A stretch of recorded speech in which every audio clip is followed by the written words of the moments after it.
Shalom, selamat pagi Bapak Ibu, saudara-saudari dimanapun Anda berada. Mari kita berdoa. Selamat pagi Bapak, sungguh besar kasih karuniamu yang tiada habis-habisnya dalam kehidupan kami.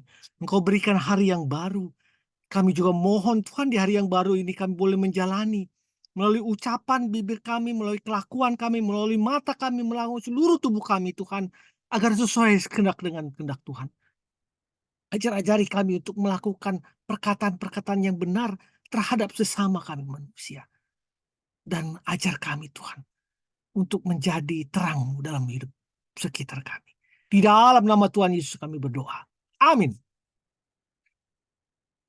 Bapak Ibu saudara-saudari yang dikasih Tuhan, nats kita pada pagi hari ini berjudul penerimaan versus penghakiman. Landasan firman Tuhan diambil dari Yakobus 4 ayat 11 sampai 12 yang mengatakan, "Saudara-saudaraku, janganlah kamu saling menfitnah. Barang siapa menfitnah saudaranya atau menghakiminya, ia mencela hukum dan menghakiminya. Dan jikalau engkau menghakimi hukum, maka engkau bukanlah penurut hukum, tetapi hakimnya. Hanya ada satu pembuat hukum dan hakim, yaitu Dia yang berkuasa menyelamatkan dan membinasakan. Tetapi siapakah engkau sehingga engkau mau menghakimi sesamamu manusia?" Bapak, Ibu, saudara-saudari yang dikasih Tuhan, bukan hanya pisau atau pistol yang dapat membunuh seseorang, tetapi perkataan yang tajam, yang nyinyir, mampu membuat seseorang yang mendengarnya kehilangan hidupnya. Tindakan keji ini tidak hanya terjadi di lingkungan non-Kristen, tetapi kerap terjadi di lingkungan Kristen, di pelayanan, di gereja.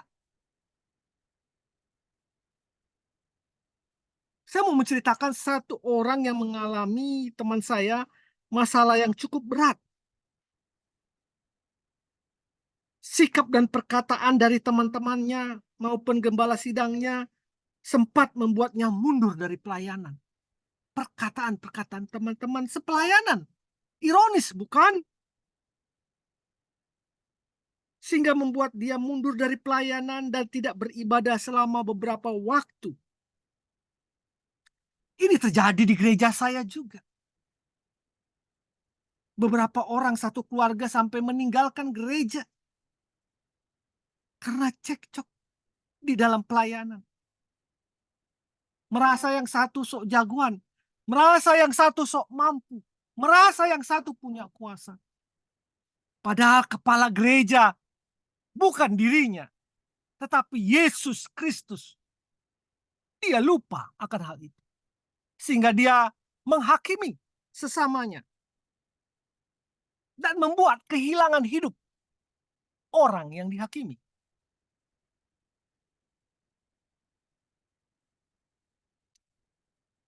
Ironis, bukan? Bapak Ibu yang dikasih Tuhan,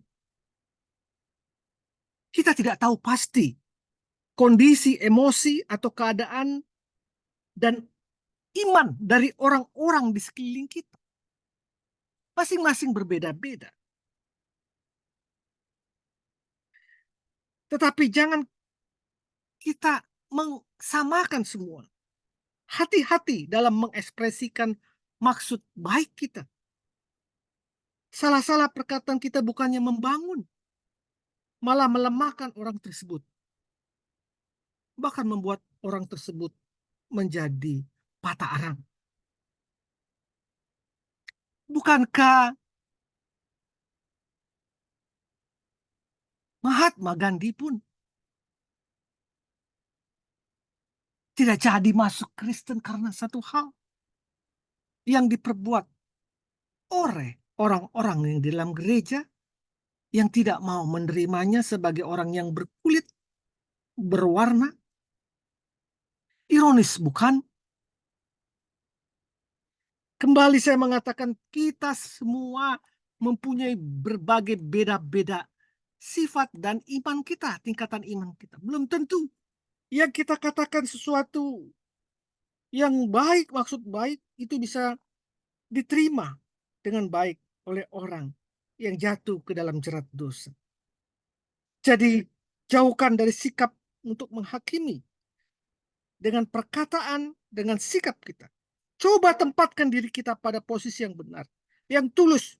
Kemudian pikirkan sikap atau perkataan seperti apa yang membuat dia menjadi bangkit, menjadi semangat, menjadi teman yang lebih efektif untuk membangkitkan dan membawa kembali dirinya kepada Tuhan. Selebihnya biarkan Tuhan hakim yang adil yang menghakiminya.